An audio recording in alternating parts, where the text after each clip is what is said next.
So thank you everyone for joining our Ask Me Anything session today. We're going to be speaking about inclusive leadership, a very important, very relevant topic. Our expert is going to give a couple of practical tips on what you can do today to support the well-being of all your employees, of your team. And before we dive into the questions, I'm just going to give you a very brief introduction to Nilo and introduce our speaker for today. For those of you who are not familiar with us, Nilo is a mental health solution. We offer high quality support for the mental well-being of employees. We focus mostly on preventive care. So we want to help employees take better care of their mental well-being, to learn how to deal with stress in the workplace before they even get to the point where they feel overwhelmed or worst case burned out. And we do that through different formats in our platform, such as one-on-one sessions with psychologists, group formats, digital assets, online learning. All of that can be found on our platform. And if you would like to learn more about Nilo, you will find a lot of information on our website. So feel free to contact us anytime. We're very happy to speak with everyone. And now I would like to introduce our speaker, our expert for today, Aditi Raghuram. Aditi is actually one of our Nilo experts, and she's an organizational psychologist, a certified leadership coach with over 20 years of experience. Her goal is to help leaders build inclusive workplaces where everybody feels valued and empowered. And to do that, she's already designed leadership and inclusion programs for different organizations in over 20 countries. It's really impressive. So welcome, Aditi. We're super, super happy to have you with us today. Thank you for having me, Kinga. I want to open by saying that I really appreciate all of the participants here today. I know it's the middle of a work day for you, and the fact that you're here really is a testament to your commitment to creating a more inclusive space at work. And for that, I'm very, very happy, and I want to appreciate everyone for being here and for making that effort. Thank you so much. We appreciate that you agreed to join us for the session. And let's start maybe with a couple of questions that we've already gotten in advance. So we've got already a couple of questions. You've submitted the questions. And if you have any questions in the meantime, please feel free to put them in the chat and we'll answer those as well. But to start with, the first one is, what does inclusive leadership really look like in practice? So is there anything specific that we can do during one-on-ones, team meetings, or performance reviews to make our teams feel safe and valued at work? So inclusive leadership, not on paper, but in practice. What would be your tips, Aditi? So first of all, I want to clarify what inclusion really means in terms of how it functions in an organization. And the meaning of inclusion is equal access to opportunities, to resources, to information, by removing barriers that exist, social barriers, structural barriers. That's what inclusion really means. So we're looking at, maybe everyone has the same opportunities for promotion, right? On paper, but in practice, because of the social dynamic within the organization, because of maybe the political structure, these are barriers to people who might not be able to directly access the promotions or key projects that they might be interested. An example would be someone with a disability, an invisible or visible disability, may not be able to directly check off all the performance criteria. So that is going to be a structural barrier, even though on paper the system allows everyone to compete equally, right? So inclusion means removing those barriers to access for everyone. So having said that, what are some things that we can do in our one-on-ones? For example, obviously one person cannot change the whole structure, but what can you do in your one-on-ones? What can you do in your team meetings? The first thing, the skills that you need to be able to do that is understanding where you are in relation to the person who requires maybe an adjustment or an accommodation. So if you are in a position of privilege in comparison to them, then to really be aware of that, because what you're offering them might not be what they're able to receive. Yeah. So the best way to overcome this is in your one-on-ones, you ask people, what might you be seeing that I'm missing? Mm-hmm. So there's two things. It also builds psychological safety. When you say, what might I be missing that you are seeing, then you are humbly acknowledging that you don't know and can't see everything. It offers a space for the person to tell you what they might be needing, or maybe a perspective on a project that you haven't considered, but they're considering from their point of view. In the one-on-ones as well, asking them questions about the systems and processes in place, not just about that particular task or what happened this week with your work, or updating yourself on the work. You're also going to ask them questions that relate to team processes. For example, how are the meetings working out for you? Is there something I can support you with so you can be more engaged in the team meetings? These types of things, these types of questions in the one-on-one, to have a clear understanding of what people need and how you can provide that to them.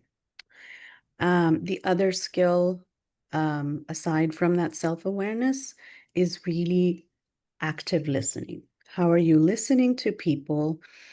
Are you listening with a curious mind? Are you listening with assumptions, preconceived notions? Okay, I think this is the problem. I think this person is having challenges because of Yeah. XYZ, but that might not be it at all. So to really listen, and if something feels uncomfortable, something feels wrong, unsettling, instead of engaging with that emotional center of, okay, that's not how it is, this is how it is, to engage with curiosity. I wonder why they're thinking that. What is the thought process behind that? And to really ask those questions with the right words. So instead of saying, why do you think so? Mm-hmm. Saying, what is your thought process behind that? What is the belief behind that? And that changes the way they think about the question, and they can answer more honestly. Um, Moving to the team, pretty much the same kind of questioning works with the team, but there's an additional skill that is required. And that is to initially, if you haven't already started doing that, to start noticing, really observe who's taking the most airtime. Are there people that are not really engaged? Are there people that seem like they might want to say something, but they're not ready, or they're not comfortable? And then Mm-hmm. exploring that in the one-on-ones in a very gentle way. It could just be that people are introverts and they don't like speaking in meetings. It could be a cultural thing. People from for example, people from Asian cultures, Korea, Japan, Indonesia, wherever, they are generally not as vocal as, say, somebody from the US or from Canada or Australia. So there's cultural barriers to speaking up as well in meetings. And this is something that has to be A, observed, and B, explored in the one-on-ones when you have them. Once you have the conversation in the one-on-ones, then you understand, okay, what does this person need to be able to speak up in meetings? And then you can gently invite them into the conversation. So if you see two or three people are really taking up a lot of the airtime, then your role is not as a leader anymore, it's a facilitator of a group.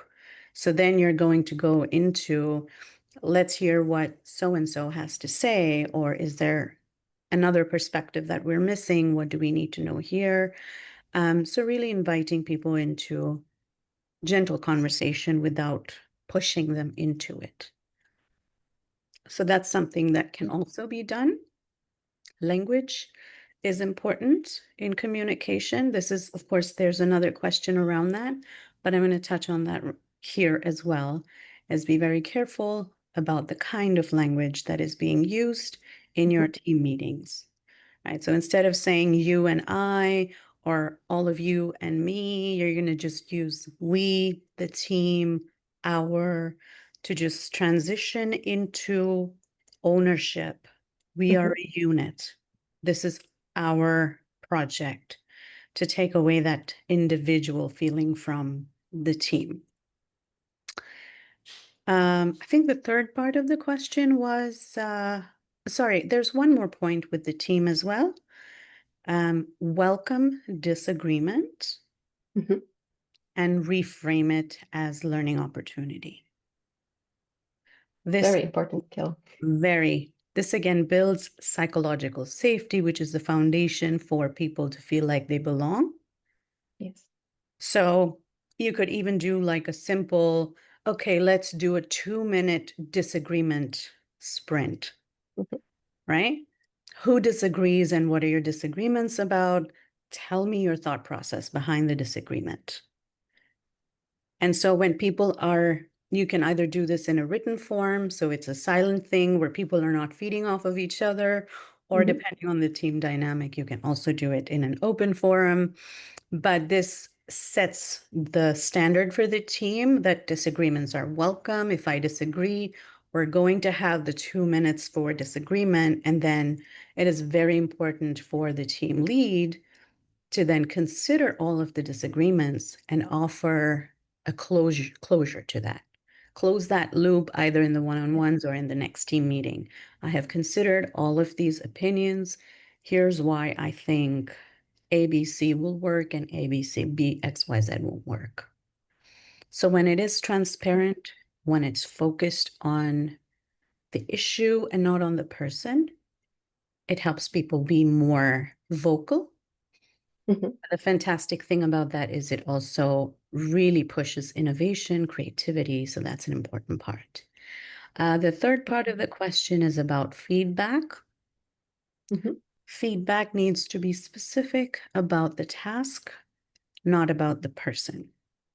So we're Mhm. not going to talk about, this is a very typical thing, scientifically studied as well. A lot of times women get feedback about, you're not smiling enough or you're too aggressive or, about behaviors rather than Yes. about their performance on the task. So it's really important to structure feedback on the task and be very specific. So for Mhm. example, you can ask the person, is there any particular area that you would like to develop in? And would you like feedback on that area? That way you're Yeah. not pushing ideas on them, but you're actually inviting a collaborative developmental discussion. Yes. So that's a really good way to also approach feedback. Be open to being wrong. Mhm. So one key skill with inclusion, wherever you're trying to practice it, is you have to be willing to sit with the discomfort Mhm. of being challenged, being wrong, and then going back to repair. So that's a key Definitely. skill. Yeah. A very good tip as well. So I mean, I could talk about just this one question for forever, but I think looking at the time, we will move on to the next one if that's okay. Absolutely, definitely. So we already covered so many areas, the one-on-ones, the team meetings, the inclusive language, the feedback processes. And then the next question is kind of speaking about the starting point. So as a leader, I want to make inclusion part of how I support my team every day and not just in big company-wide initiatives, like, for example, feedback rounds. I assume feedback rounds are often only happening 2 times a year, and that's sometimes the only time when leaders give feedback to their teammates. The question is, what is a realistic place to start? Are there any small changes in language or behavior that can make a difference? So if we're looking to starting tomorrow and then doing something small every single day, what would your advice be? Where to start? So I would build on what I already just talked about. These are little changes that you can start making right away. In addition to all of those, It's really important to publicly acknowledge contributions. Mhm. So when you notice someone has suggested a great idea or taken an initiative to do something, to really publicly acknowledge that so and so, Yeah. offered this great idea. We're going to build on that consistently, doing Mhm. that. Um, to also facilitate meetings with accommodations. So, for example, if Mhm. somebody is neurodivergent and maybe they need time to process what you're saying before they can respond, to check in your one on ones with people you think might need an accommodation Mhm. and to offer that. So, a simple thing could be you ask a question and then you give a 2 to 3 minute through second pause, that Okay. empty space, Yeah. people to digest the question and then to respond to it. Just a small little change that you can do. That's Language, a good. again, same thing. As I mentioned to you earlier, there are guides and manuals for Mhm. language that you can use, that you can modify. I'm happy to share that with you. And of course, if anyone is interested, they can reach out to Nilo for the resource on language. Um, the other thing is really advocating for other people. Mhm. So, going back to my first point of understanding where your relative position is to the people in your team, understand that some people might not feel empowered to speak up. So, to advocate for them, regardless of their status, it's Mhm. really important to show that you, as a team lead, always have their back internally as well as externally. So if there's, struggles between team members, to make Yeah. sure that you're standing up for the person who is being affected by It makes a huge difference, a member. That makes the biggest difference. and When, should be quite yeah, easy to start. correct. So when your team members know that you, as their team lead, have their back. So whether it's coming from the outside of your team, whether it's internal, if they know, hey, no matter what, I can go to my manager and I can say, I'm uncomfortable because of XYZ, Yeah. they will listen to me curiously. They will talk to me one on one. They will help me thrive at work. This is really important. Definitely. Absolutely. Um, Consistency is key. The more Mhm. consistent you are, the stronger the trust in the team lead. So that's the key.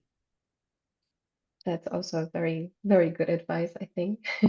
A good Um, metaphor for that to make it come alive really is, yeah. if anyone's ever trained a puppy Mhm. or has kids, right? You can't like do one thing one day, do another thing another day, and then wonder why they're Why it's not. not working. Yeah, why is it not working? So that consistency is really key for any behavior Definitely. change, for any trust building, for anything. Really, consistency is key. Mhm. Absolutely. I would move on to the third question, if that's okay. This one is a kind of very specific one that we got also in advance. It's a little bit longer. I'm currently working with an employee who experiences social anxiety, and I'm finding it challenging to communicate effectively. It's difficult for me to express both appreciation and expectations without the interaction being perceived negatively. This person's body language is very transparent, and I've even had a few situations reported to HR for overstepping. I genuinely want to support this employee and have tried several approaches, but none of them seem to be effective so far. Do you have any suggestions on how to communicate and work with someone in this situation? So we have an employee experiencing severe social anxiety and a leader who would like to support them but doesn't quite know how to start, where to start. What would be your advice? So I really want to acknowledge whoever this question is from, because it sounds like they really are trying. Their Yeah. intentions are in the good place. Um, One distinction here is intent versus impact. Hmm. So while your intentions might be good, the best intentions, how Yeah. the other person receives it could be very different. So the focus really should be on what is the impact and how can I repair the impact? Hmm. Yeah. So, Yeah. for example, somebody, let's say somebody hits your car Hmm. and you are injured, they can come to you and say, I am so sorry. I really didn't mean to do that. But in that moment, the only thing you can think about is the pain you're experiencing from the injury. That's true. So, what do you need in that moment? You don't need what you don't care about their intention. You want to be helped in that moment. Yeah. So, that's the difference between an intention and impact. That's Hmm. one thing to really keep in mind. With this particular situation, it is always good. I always recommend talking to whoever it is and asking them what would make them feel supported, what Hmm. would make them feel safe, what do they need in order to thrive at work. Um, some things for people with social anxiety is to prepare them beforehand. So Hmm. share your agenda beforehand. Just, with bullet points, what am I going to discuss in this meeting? Ask if there's anything they would like to discuss, add it to the agenda. Once the meeting's over, summarize the meeting and share it via email. So it is also documented. Um, Focus on the person's actions rather than praising, Hmm. because even praise for someone with social anxiety can feel very overwhelming. Hmm. So, for Can be too example, much. yes. Yeah. And then because of the anxiety, there's a lack of trust. So they're trying to guess what does Mhm. that mean? And so when you focus on the action of the person, when you say, okay, you worked on XYZ project, um, this is the change, this is the impact that it had. And so thank you for the Yeah. impact that your work has had. Very neutral language focused Hmm. on the specific task and not on the person. Um, and the last thing is there's um, such a thing as a team health agreement.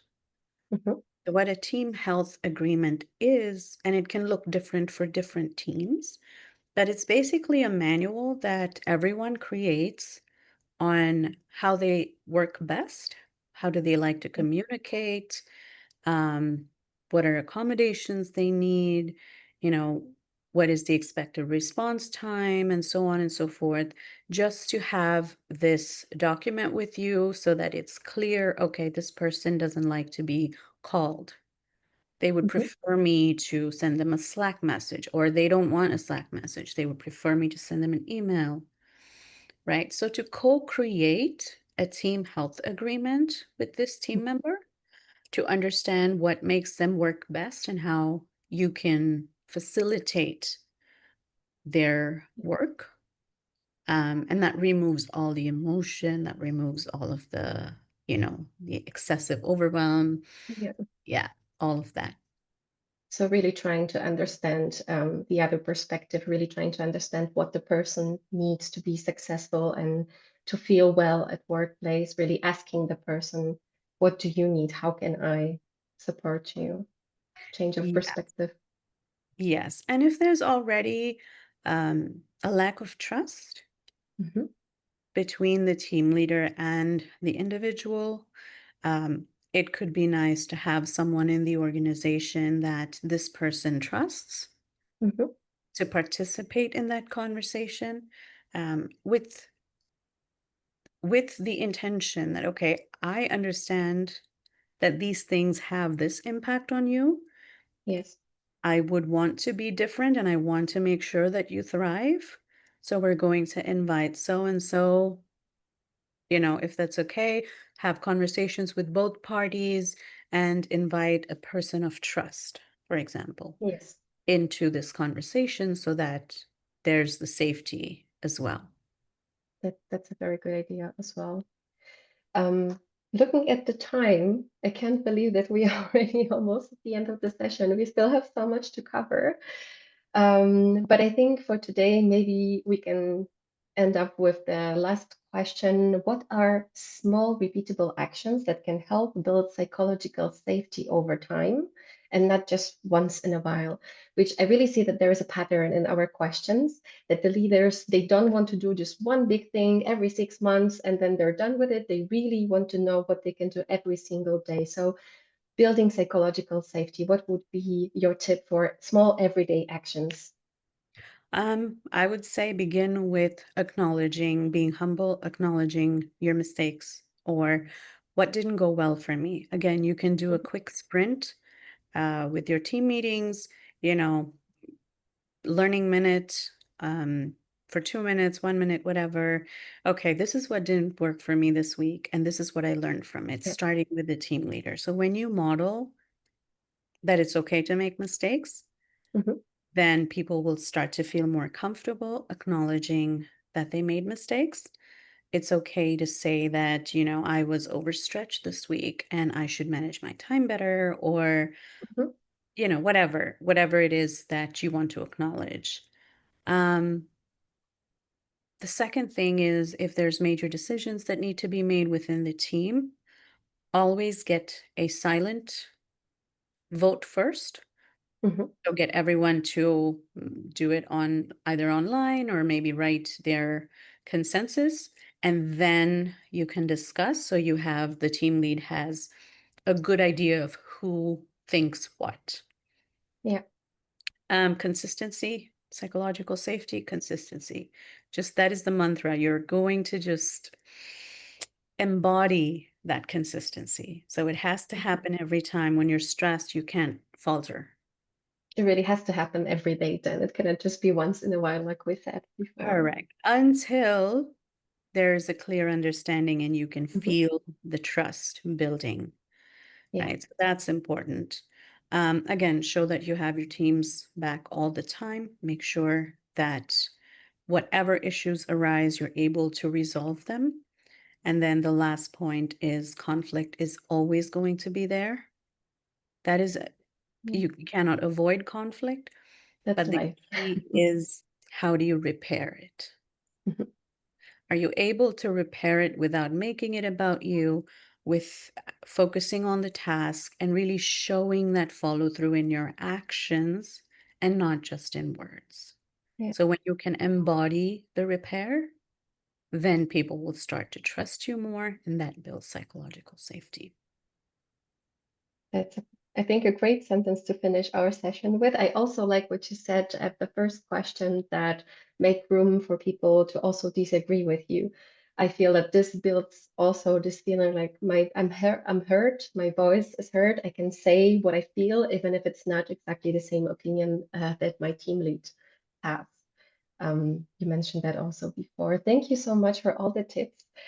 We've got so many questions. I think we've got enough questions for part two of our AMA session. I would agree. Yes, I would agree. Yes, there's so much that we could talk about that we haven't been able to cover today, but I'd be glad to offer follow up or talk one on one with people who might need that. Um, yeah, Thank I'm you. available. You can find me on LinkedIn. For those who are listening, you can find me on LinkedIn under the same name if you want to reach out. Beautiful. Thank you so much. So you can find Aditi on LinkedIn. You can find us at nilohealth.com. And thank you everyone for joining us today. It was really a great AMA session, and I hope that we can repeat it sometime in the future. Have a great rest of the day. See you all soon. And thank you, Aditi, again for your wonderful tips. Thank you all so much. I really appreciate all of you being here and offering your time to this really, really important topic. So